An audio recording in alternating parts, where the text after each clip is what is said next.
So just by a show of hands, how many of you know someone who had or currently has cancer? Now look around you. That's most of you, if not all of you. Cancer is a growing problem throughout the world, and it doesn't appear to be slowing down anytime soon.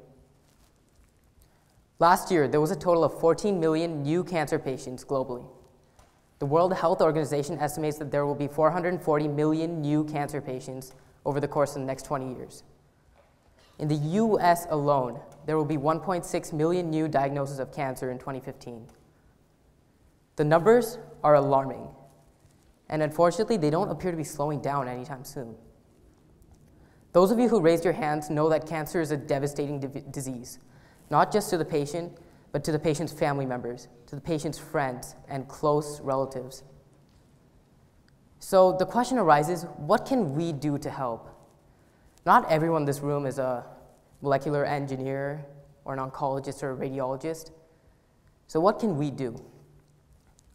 Since we're here in the United States, we have multiple great awareness programs, like Breast Cancer Awareness and Melanoma Monday.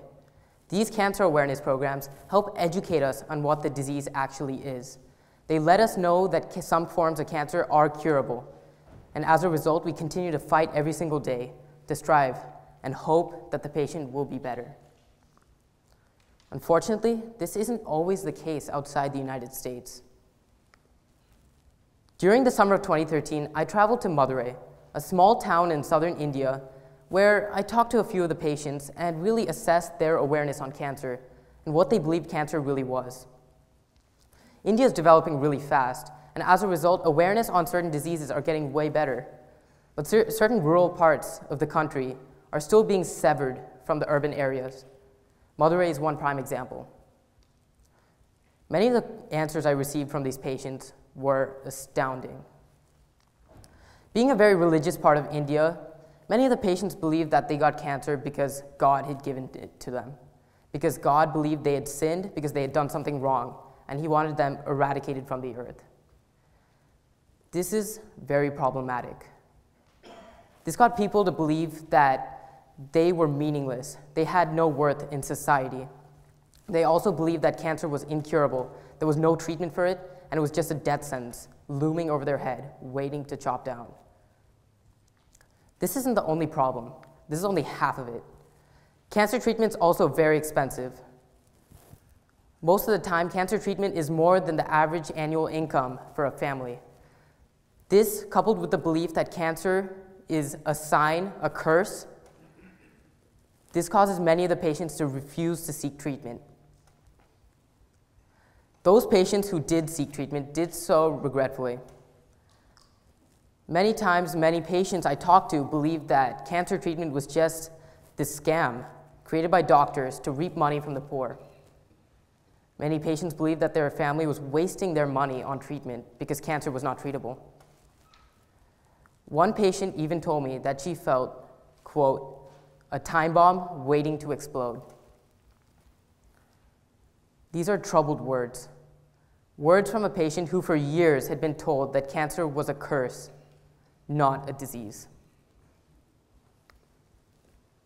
All of us in the audience know that cancer can be treatable, that it can be cured with the right medicine and the right support.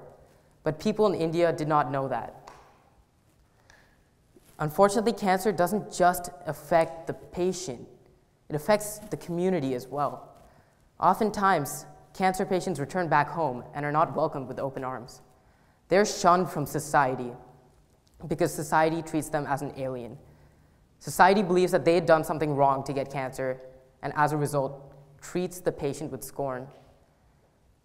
Breast cancer patients in particular are exiled from the community. Oftentimes, breast cancer patients undergo mastectomy in which either of their breasts are removed. And when they return back home, everyone treats them with scorn. There was one case where a breast cancer patient found out her fiancé ran away when he realized she had breast cancer. So as you can see, this is very problematic, not just in Madurai, but in other parts of the world. The people in Madurai are thankful to have Madurai Meenakshi Hospital, a local hospital that caters to low-income patients in the area, but other people are not as fortunate. Most of you raised your hands when I asked you whether you knew someone that had cancer, and you know that it is a very devastating disease. But this is multiplied on a much larger scale.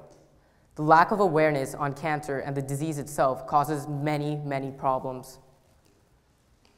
So I bring it back to our original question. What can we do to help? Prevention is always better than cure, but we can't prevent cancer right away. So what can we do? While you may not know it right now, all of you have more power than what you think. You can change the world. You can make it a better place. You can spread cancer awareness. Sure, flying to a distant country may be a hassle, but we can do it through new mediums. Social networking in the internet has allowed us to connect to different places far, far away at ease. The best part about this is that it's being done right now. Programs and organizations like American Red Cross and cancer awareness measures spread awareness to rural countries, alerting them on what the disease actually is, and tell them that anyone can have cancer. It can happen to anyone, and it is treatable. So I urge every one of you to support these organizations and to believe that you can change the world, that you can make it a better place. And together, we can put an end to this curse. Thank you.